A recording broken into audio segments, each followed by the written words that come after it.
کا مطلب یہ ہے کہ یہاں سبق لے لیجیے، سبق کو یاد گھر میں بیٹھ کے کیجیے. جب گھر میں آپ سبق یاد کریں گے تو آپ کے جو چھوٹے چھوٹے بھائی بہن ہیں اس پر بھی اس کا اثر پڑے گا.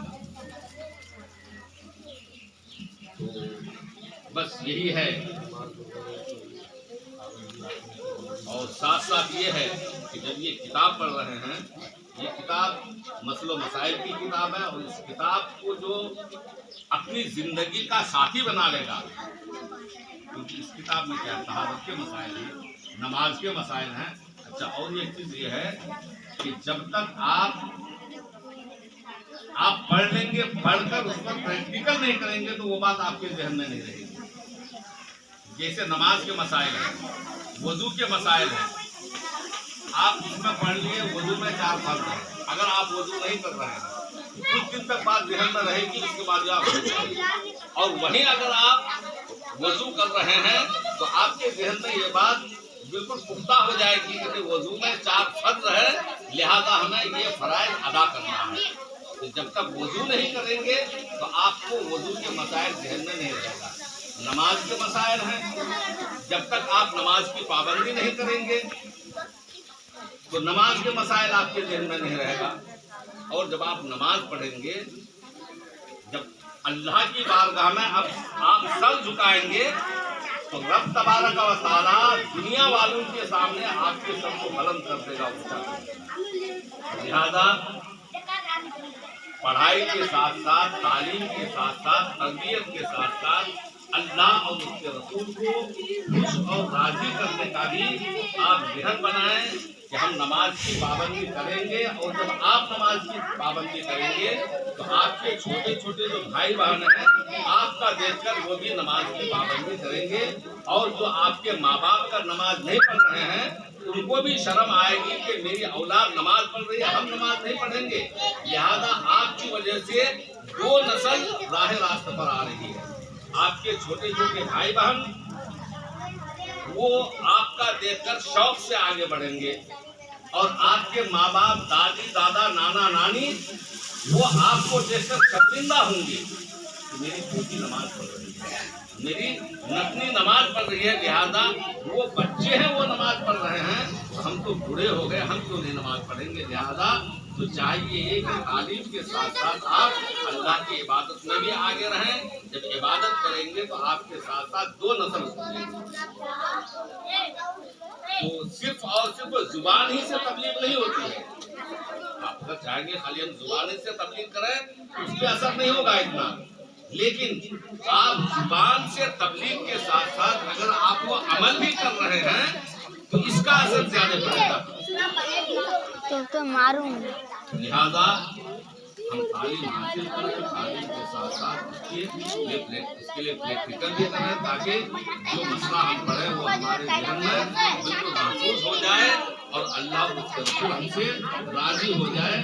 اور ساتھ ساتھ یہ ہے کہ کوئی اگر یہ چاہے کہ ہم میرے ماں باپ کی گناہوں کی مغفرت ہو جائے تو دعا کرنے کی ضرورت نہیں ہے، بلکہ آپ جب نماز پڑھیں گے، نماز میں جب پڑھتے ہیں اللہ مغفرلی ولی والدیہ پڑھتے ہیں نا، یہ پڑھتے ہیں کیا مطلب ہے؟ اے اللہ مجھے بخش دے اور میرے ماں باپ کو بھی بخش دے. آپ اگر نماز پڑھیں گے تو آپ کی گناہوں کی مغفرت ہوتی ہے، ساتھ ساتھ آپ کے ماں باپ کی بھی گناہوں کی مغفرت ہوتی ہے. اور ہمارے ماں باپ کے ہم پر کتنے احسانات ہیں. ابھی اگر آپ گھر پہ ہوتے ماں کے کام میں ہاتھ بڑھاتے، ابھی آپ گھر پہ ہوتے کھانا بناتے، لیکن ان سب چیزوں کو ماں نے اپنے اوپر جھیل لیا، لیکن آپ کو تعلیم کے لیے بھیجا. کیوں؟ اس لیے کہ تاکہ میری اولاد تعلیم حاصل کرے گی، اس پر عمل کرے گا، اور جب عمل کر کے میرے لیے دعائیں مانگیں گے اللہم اغفر لی ولوالدیہ، تو رب تبارک و تعالیٰ ان کی دعاؤں کے صدقے ہمارے گناہ کی بخشش ہو جائے گی. تو لہذا علم کے ساتھ ساتھ، تعلیم کے ساتھ ساتھ آپ لوگ نماز کی بھی پابندی کریں، پردے کی بھی پابندی کریں، تاکہ زبان کے ساتھ ساتھ اپنے کردار اور افعال سے بھی دین کی تبلیغ ہو. اور مدرسے میں پڑھنے کا مطلب کیا ہے؟ پڑھنے سے تھوڑے ہوتا ہے. پڑھنے کا مقصد یہ ہے کہ تاکہ ہماری زندگی کو دیکھ کر دوسرے آدمی اس کو فالو کریں اور ہمارے زندگی دیکھ کر دوسرے آدمی پر اس کا اچھا اثر پڑے.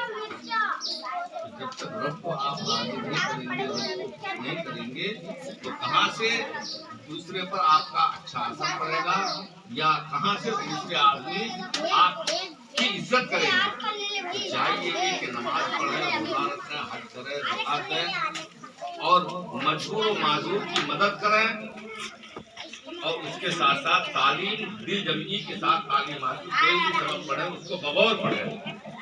جب بغور پڑھیں گے یہ نہیں کہ ہم تو زبان سے یہاں پڑھ رہے ہیں اور میرا ذہن کہیں اور بھٹک رہا نہیں، بلکہ زبان سے پڑھ رہے ہیں تو ذہن و فکر بھی اس تعلیم کی اس پڑھائی کی طرف لگا رہے تاکہ وہ چیز ذہن میں پورا اثر ہو جائے. رب تبارک و تعالی ہمارے اس مدرسے کو دن دوگنی رات چوگنی ترقی عطا فرمائے اور یہاں کے بچوں کو دن دوگنی رات چوگنی ترقی عطا فرمائے، اس کو تعلیمی معاملے میں اوج ثریا پر پہنچائے. رب تبارک و تعالی اس مدرسے سے بہتر عالم و عالمہ اور فاضل و فاضلہ نکالے.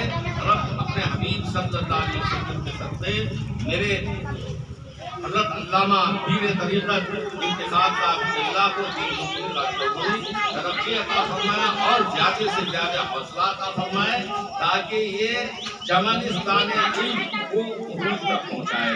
وما علینا الا البلاغ. استغفر اللہ ربی من كل ذنب واتوب الیہ.